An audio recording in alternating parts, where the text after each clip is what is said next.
नमस्कार दोस्तों, मैं हूं आपका आरवी सर और लेकर हाजिर हूं फिर से राजभाषा का आगे का पार्ट। राजभाषा में हमने बहुत हद तक कुछ चीज़ें जान ली थी जो रेलवे डिपार्टमेंटल एग्जाम के लिए बहुत इंपॉर्टेंट है। चाहे आप किसी भी प्रकार की क्लरिकल या टेक्निकल पोस्ट या non technical post, ministerial post, APO gazetted post, OS office superintendent, senior clerk, junior clerk, किसी भी प्रकार की, या टेक्निकल जो technician 3, technician 2, technician 1, JE, SSC, इस प्रकार से किसी भी प्रकार की डिपार्टमेंटल जो एग्ज़ाम है उन एग्ज़ाम्स के लिए राजभाषा की ये क्लास आपके लिए बहुत इंपॉर्टेंट होने वाली है। और रेलवे डिपार्टमेंट के लिए, डिपार्टमेंटल जो कैंडिडेट है उनके लिए और भी ज़्यादा इंपॉर्टेंट होने वाली है। तो चलिए दोस्तों, स्टार्ट करते हैं क्लास को। कल हमने ये 3 क्षेत्र बात की थी और 3 क्षेत्रों पर लाकर हम रुके थे कि 3 क्षेत्रों में पूरे स्टेट्स को डिवाइड कर दिया गया था। कै क्षेत्र जो केवल हिंदी बोलने वाले क्षेत्र है, ख क्षेत्र जिनमें हिंदी भी बोल लो चाहे इंग्लिश भी बोल लो, कोई दिक्कत नहीं है, और ग क्षेत्र जो था वो केवल इंग्लिश बोलने वाले थे। तो यहाँ तक हमने पढ़ लिया था। अब इसके आगे आज हमें क्लास स्टार्ट करनी है। हिंदी का प्रशिक्षण, हिंदी सिखाई कैसे जाए, ट्रेनिंग कैसे दी जाए हिंदी की, उसके बारे में बात करते हैं। तो हिंदी का प्रशिक्षण, केंद्रीय हिंदी प्रशिक्षण संस्थान कब स्थापित हुआ? 1985। इसी समय कैट की स्थापना हुई थी, सेंट्रल एडमिनिस्ट्रेटिव ट्रिब्यूनल। याद भी रखें, मैं साथ के साथ चीज़ें रिलेट करके पढ़ाता हूँ इसलिए। 1985 में पहले शिक्षा मंत्रालय, 1955 गृह मंत्रालय, राजभाषा विभाग। सबसे पहले हम ये जानेंगे कि केंद्रीय हिंदी प्रशिक्षण संस्थान ये किसके अंडर आता था? पहले शिक्षा मंत्रालय के अंडर आता था, आफ्टर दैट गृह मंत्रालय के राजभाषा विभाग के अंडर आने लग गया। और क्या? और रेलवे बोर्ड में हिंदी अनुभाग 1960 में। आपको पता है कि आगरा के अंदर हिंदी विश्वविद्यालय भी कब बनाया गया? 1960 में। राष्ट्रपति ने एक बार हिंदी में काम करने का ऑर्डर 1952, 55 और 60 में 3 बार। पत्राचार द्वारा हिंदी भाषा प्रशिक्षण ये 1990 से स्टार्ट हुआ, 1990 से। रेलवे बोर्ड में हिंदी सहायक का पद सृजन 1952 में राष्ट्रपति के आदेश से। तो आप उस समय समझ सकते हैं 1952 में भी राष्ट्रपति ने आदेश दिया था, 55 में जब लोकसभा आयोग बना तब भी राष्ट्रपति ने आदेश दिया था, और आफ्टर दैट लास्ट फाइनली जब 1960 में भी दिया था, और 1990 में पत्राचार के माध्यम से। और रेलवे बोर्ड में हिंदी सहायक का जो पोस्ट क्रिएट की गई वो 1952 में राष्ट्रपति के आदेश से की गई। राजभाषा हिंदी की स्वर्ण जयंती 2003 से मनाने लगे। राजभाषा हिंदी जो है इसकी जो स्वर्ण जयंती है ये 2003 से मनाने लगे। राजभाषा संकल्प 1968, आपको पता होगा 63 में अधिनियम आया था राजभाषा का, 67 में अमेंडमेंट, और उसके अगले साल जो हुआ वो 1968 में वार्षिक कार्यक्रम जारी कर दिया गृह मंत्रालय ने, होम मिनिस्ट्री ने। हिंदी सलाहकार समिति 1973, इसके मुख्य कौन थे? श्री ललित नारायण मिश्र, ये याद रखिए आप, श्री ललित नारायण मिश्र। कुल पाठ्यक्रम 4 प्रकार के पाठ्यक्रम। कई बार यहाँ से इन पाठ्यक्रमों से भी सवाल आ जाता है। अब तक हमने लास्ट क्लास में जो बात की वो तो आपको बहुत कुछ कहीं मिल जाएगा कि हाँ ठीक है, इस प्रकार से ये अधिनियम कब आया, कब कभी इनकी रचनाएं हुई। लेकिन ये वाली जो क्लास है अब के आगे की, ये मान लो इतनी इंपॉर्टेंट है कि आपको हर कहीं नहीं मिलेगी, इसलिए आप नोट्स प्रिपेयर बना लेना अगर बनाना चाहें तो। अब देखिए, कुल पाठ्यक्रम 4 होते हैं और उन 4 पाठ्यक्रमों की एग्जाम होती है साल में 2 बार। इसी से आप हिंदी में प्रवीण हैं या कार्य साधक हैं ये तय होता है। एक तो मई में और एक सितंबर में, कुल 2 बार वर्ष में इन पाठ्यक्रमों पर एग्जाम होती है। हिंदी शिक्षण योजना में प्रमुख परीक्षा, तो ये परीक्षा किस किस पाठ्यक्रम की होती है? तो एक तो प्रबोध, सबसे पहले जो 5वीं तक का, आप लिटिल स्कूल जो मानते हैं 5th क्लास तक की, जो प्राइमरी स्कूल बोलते हैं, वो प्रबोध माना जाता है। उसके बाद में 8th तक प्रवीण माना जाता है। उसके बाद में 10th कक्षा के समकक्ष प्राज्ञ, और लास्ट में पारंगत पाठ्यक्रम। इस पारंगत के 2 पार्ट है, हिंदी टंकण और आशुलिपि परीक्षा। तो एक बार मोटा मोटा आप केवल इतना याद रखिए, क्वेश्चन ऐसा बन सकता है आपसे कि निम्न में से कौन सा पाठ्यक्रम नहीं है या निम्न में से कौन सा पाठ्यक्रम है। तो आप ध्यान रखिए कौन कौन सा, प्रबोध, उसके बाद में प्रवीण, प्राज्ञ और पारंगत, ये चारों पता होना चाहिए। ठीक है, आगे बढ़ते जाएंगे वैसे वैसे इसका लेवल बढ़ता जाएगा। यहाँ प्रबोध जो 5th क्लास जो है प्राइमरी, उसके समकक्ष है। और ये जब एग्जाम होती है, मैं एग्जाम बता रहा हूँ, ये पाठ्यक्रम ये सिलेबस कराने के बाद एग्जाम होती है साल में 2 बार। तो अगर कोई ये 5वीं कक्षा की समकक्ष और अगर ये एग्जाम देते हैं और अगर कोई कैंडिडेट 70% मार्क्स लाता है, उससे ज़्यादा लाता है, 70% प्लस मार्क्स लाता है, तो 1600 रुपये का इनाम दिया जाता है। अगर 60 से 70% मार्क्स लाता है तो 800 रुपये का इनाम दिया जाता है। और अगर 55 से 60% मार्क्स लाता है तो 400 रुपए का इनाम। 25 डेज का ये कोर्स है, 5-5 दिन कम करते जाना, अब अगला 20 दिन का होगा, अगला 15 दिन का होगा, ऐसे 25 डेज का कोर्स है। फिर सेकंड आ जाता है प्रवीण। प्रबोध था प्राइमरी लेवल का, अब ये प्रवीण है, ये 8th क्लास तक का होगा। तो 8th क्लास तक का 8वीं कक्षा के समकक्ष। इसमें पुरस्कार 70% प्लस ला रहे हैं तो 1800, इसमें 1600, इसमें 1800, 200 रुपए बढ़ा दिए क्योंकि आप 8वीं तक का कवर कर रहे हैं, ठीक है। इसमें 60 से 70% 1200, इसमें 400 रुपए बढ़ गए, और 55 से 60% ये 600, इसमें 200 रुपए बढ़ गए, इस बात का ध्यान रखें। और ये 20 डेज का कोर्स है। प्रबोध देखो छोटे बच्चों को ज्यादा पढ़ाना पड़ता है, इसलिए 25 दिन का कोर्स है।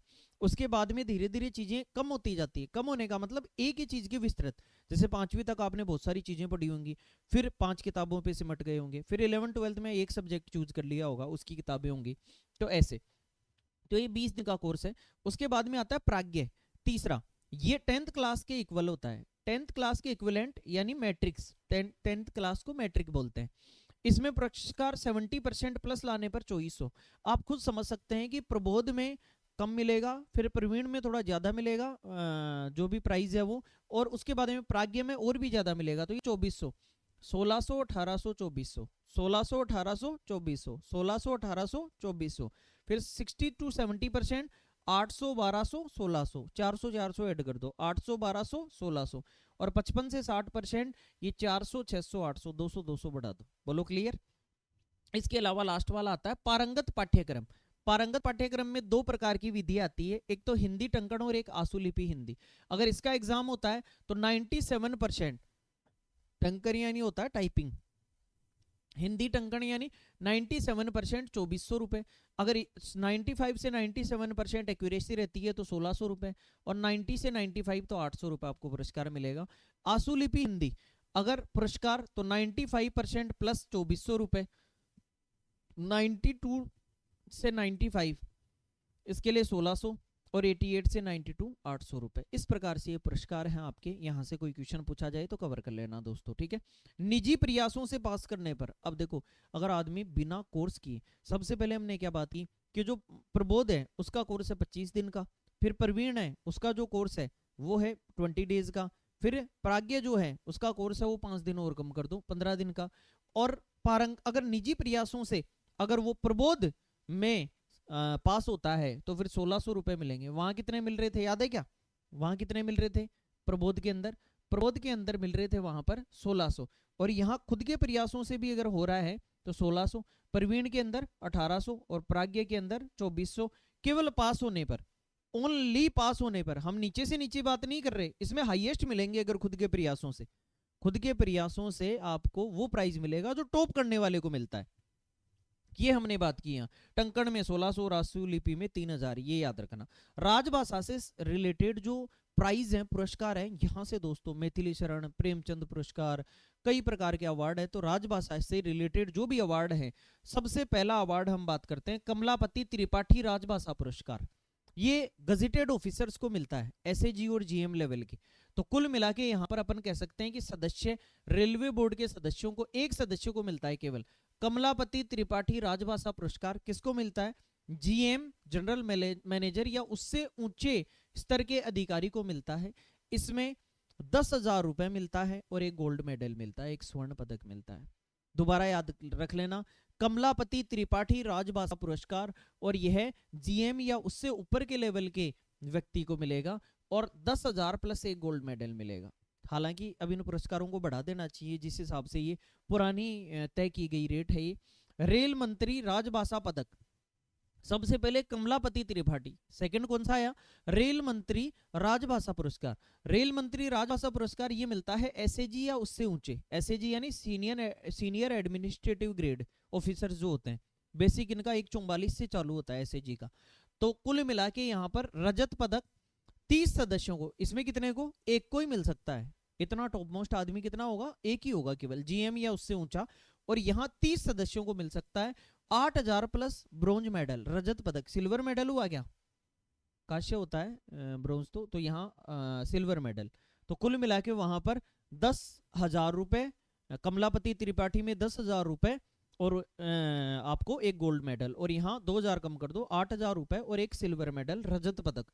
और तीसरा लाल बहादुर शास्त्री पुरस्कार। अब ये क्या है सर, ये टेक्निकल विषय पर पुस्तक लिखने के लिए, टेक्निकल सब्जेक्ट के ऊपर अगर आपने कोई बुक लिखी है, हिंदी में लिखी है, इसका मतलब टेक्निकल सब्जेक्ट पर पुस्तक लिखने के लिए लाल बहादुर शास्त्री पुरस्कार दिया जाता है। इसके अंदर फर्स्ट अगर आप आए हैं तो 20,000, सेकंड आए हैं तो 10,000 और तीसरा 7,000। अब दो तीन लाल बहादुर शास्त्री आएगा, मैथिली शरण आएंगे और अब एक प्रेमचंद पुरस्कार आएंगे। इनमें यही याद रखें 20-10-7, 20-10-7, 20-10-7, 20-10-7, बोलो मेरे साथ 20-10-7, 20-10-7। ये तीन पुरस्कार इंपॉर्टेंट है, ये टेक्निकल सब्जेक्ट पर आपको पुस्तक लिखने पर। नेक्स्ट, मैथिली शरण गुप्त पुरस्कार। ये क्या किस लिए मिलता है?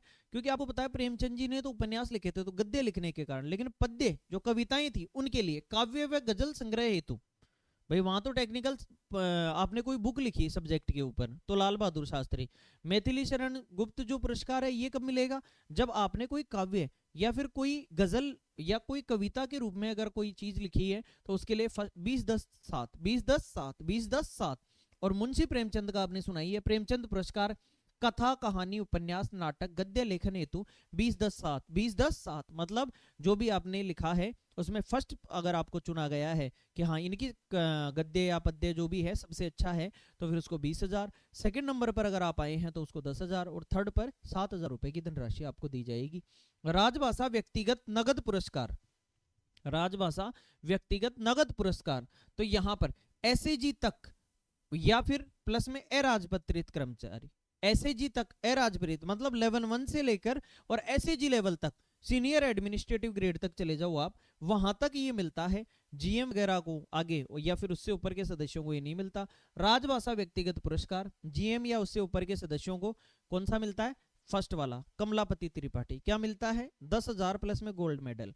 फिर दूसरा कौन सा था जिसके अंदर दूसरा रेल मंत्री राजभाषा पुरस्कार, वो एसएजी या उससे ऊपर वाले लेवल के लोगों को 8,000 प्लस रजत पदक सिल्वर मेडल। उसके अलावा हमने लाल बहादुर शास्त्री, मैथिली शरण गुप्त और तीसरा मुंशी प्रेमचंद 20-10-7 ये पढ़ा। लाल बहादुर शास्त्री टेक्निकल सब्जेक्ट पर, कोई भी आपको टेक्निकल सब्जेक्ट के ऊपर कोई भी बुक लिखने पर, मैथिली शरण काव्य या गजल के ऊपर और मुंशी प्रेमचंद आपके लिए गद्य उपन्यास कहानी कथा इस प्रकार की चीजों के लिए। फिर हमने राजभाषा व्यक्तिगत नगद पुरस्कार, ये लेवल 1 से लेकर और एसएजी लेवल तक के आदमी को मिलता है, 4 सदस्यों को मिलता है 3,000 रुपए। उसमें एक चीज और इंपॉर्टेंट थी, जो कमलापति त्रिपाठी है वो एक ही सदस्य को मिलता है सालाना, लेकिन जो दूसरा है रेल मंत्री राजभाषा पुरस्कार एसएजी लेवल या उससे ऊपर वो 30 लोगों को मिलता है यहाँ पे, और ये 3,000 रुपए 4 सदस्यों को। रेल यात्रा वृतांत पुरस्कार, सर रेल यात्रा वृतांत पुरस्कार के अंदर क्या है? सभी भारतीय नागरिक शामिल है। तो ऐसा पूछा जा सकता है कि निम्न में से ऐसा कौन सा पुरस्कार है जिसमें सभी भारतीय नागरिक शामिल है? तो अब रेल यात्रा वृतांत, यात्रा वृतांत यानी अपनी जर्नी के बारे में बताना। तो अगर 3,000 शब्दों में रेल यात्रा वृतांत लिखने पर फर्स्ट प्राइज वाले को 10, दो सेकंड वाले को 8 और थर्ड वाले को 6, 3 प्राइज मिलते हैं। और प्रेरणा के लिए 4,000, बाद में 5 सदस्यों को और मिलते हैं 4-4 हजार रुपए। ऐसा हमेशा से किया जाता है प्रेरणा, ताकि और भी प्रेरित हो। रेल मंत्री हिंदी निबंध प्रतियोगिता, अगर हिंदी ऐसे लेटर राइटिंग हो गया, अगर निबंध प्रतियोगिता हो गई तो फर्स्ट प्राइज वाले को 6,000 2 सदस्यों को, और सेकंड प्राइज वाले को 4,000 ये भी 2 सदस्यों को, 2-2 हजार कम हो जाते हैं, जैसे ऊपर 2-2 कम हुए थे। नेक्स्ट, ये इंपॉर्टेंट है, राजभाषा गौरव पुरस्कार। राजभाषा गौरव पुरस्कार, राजभाषा गौरव पुरस्कार भारतीय नागरिकों को हिंदी में ज्ञान विज्ञान मौलिक पुस्तक लेखन हेतु, हिंदी में ज्ञान विज्ञान और मौलिक पुस्तक लेखन हेतु भारतीय नागरिक, अगर कोई भारतीय नागरिक है तो उसे क्या मिलेगा? अगर राजभाषा गौरव पुरस्कार, इसमें अच्छी राशि मिलती है इसलिए इंपॉर्टेंट हो जाता है। फर्स्ट प्राइज वाले को 2 लाख रुपए, सेकंड वाले को 1,25,000 और थर्ड वाले को 75,000 रुपए। लेकिन अगर वो रेल कर्मचारी है, राजभाषा गौरव पुरस्कार, तो अगर वो रेल कर्मी है तो इसका मतलब फर्स्ट वाले को 1 लाख रुपए, सेकंड वाले को 75 और थर्ड वाले को 60, तो मतलब 2 लाख 1,25,000 और 75, 2 लाख 1,25,000 और 75, यहाँ 1 लाख और 75 और 60, 1 लाख 75 और 60, इस प्रकार से। अब यहां हमने ये जाना कि किसी यूनिट या डिवीजन में 20,000 प्लस हिंदी शब्द लेखन हेतु, कोई भी यूनिट या डिवीजन जहां से 20,000 प्लस हिंदी शब्द लेखन अगर लिखा है किसी ने, तो फर्स्ट प्राइज 5,000 रुपए 2 सदस्यों को दिया जाएगा। फर्स्ट प्राइज 5,000 रुपए 2 सदस्यों को दिया जाएगा। सेकंड प्राइज 3000 रुपए 3 सदस्यों को, सेकंड प्राइज 3000 रुपए 3 सदस्यों को, और थर्ड प्राइज 2000 रुपए 5 सदस्यों को, थर्ड प्राइज 2000 रुपए 5 सदस्यों को। अति विशिष्ट रेल सेवा पुरस्कार, अति विशिष्ट रेल सेवा पुरस्कार रेलवे बोर्ड द्वारा दिया जाता है। कौन देगा ये जरूर ध्यान रखा करें, आकस्मिक किसी को देना हो तो अति विशिष्ट रेल सेवा पुरस्कार, जैसे ये वैसा ही है कि जैसे सबसे पहले भारत रत्न, फिर पद्म विभूषण, फिर पद्म भूषण, फिर पद्म श्री, कैसे याद रखते हैं, नाम छोटा होता जाता है, मतलब नीचे के पुरस्कार हैं। तो ऐसे ही यहाँ अति विशिष्ट रेल सेवा पुरस्कार रेलवे बोर्ड देगा, विशिष्ट रेल सेवा पुरस्कार जीएम देंगे, रेल सेवा पुरस्कार डीआरएम देंगे। आवेदन 2024 से एचआरएमएस पर, HRMS human resource management system, ये उस प्रकार की चीज है जो 2020 से लगातार जारी है, और एचआरएमएस पे ऑनलाइन ट्रांसफर, लीव एप्लीकेशन, जो भी लीव इनकैशमेंट, छुट्टियों से संबंधित प्रावधान, प्रमोशन, सर्विस बुक, ये सारी बातें एचआरएमएस पर की जाती हैं। तो दोस्तों कुल मिला के इस क्लास में हम इतना ही रखते हैं। ये हमारा सेकंड पोर्शन था जिसमें हमने राजभाषा के पुरस्कारों को जाना और राजभाषा के चारों प्रकार के जो ज्ञान है उनको, पाठ्यक्रम है उनको जाना, जिसके अंदर प्रबोध, प्रवीण, प्राज्ञ और पारंगत पाठ्यक्रम, ऐसे 4 पाठ्यक्रम थे। इनके पुरस्कारों को जाना और इनको कैसे आप पास कर सकते हैं, कितने % पर आपको कितनी धनराशि मिलेगी इनाम के रूप में। तो दोस्तों ये क्लास आपके लिए बहुत इंपॉर्टेंट है, आगे से आपको ध्यान रखना है। आपने अगर वीडियो को लाइक नहीं किया है तो अब करके आइए, जाते टाइम शेयर कर जाइए, और चैनल को आपने सब्सक्राइब नहीं किया है तो कर लो दोस्तों। बार बार नहीं कहना चाहिए मुझे भी, लेकिन फिर भी बतानी कई देते हैं। हमारी अभी एक फैमिली बन चुकी है और धीरे धीरे हम रेलवे डिपार्टमेंट से रिलेटेड सारी बातों को जानेंगे। आज के लिए इतना ही करते हैं दोस्तों, आप अपना और अपनों का ख्याल रखिए, फिर मिलेंगे नई ऊर्जा नई उमंग के साथ। जय हिंद, जय भारत।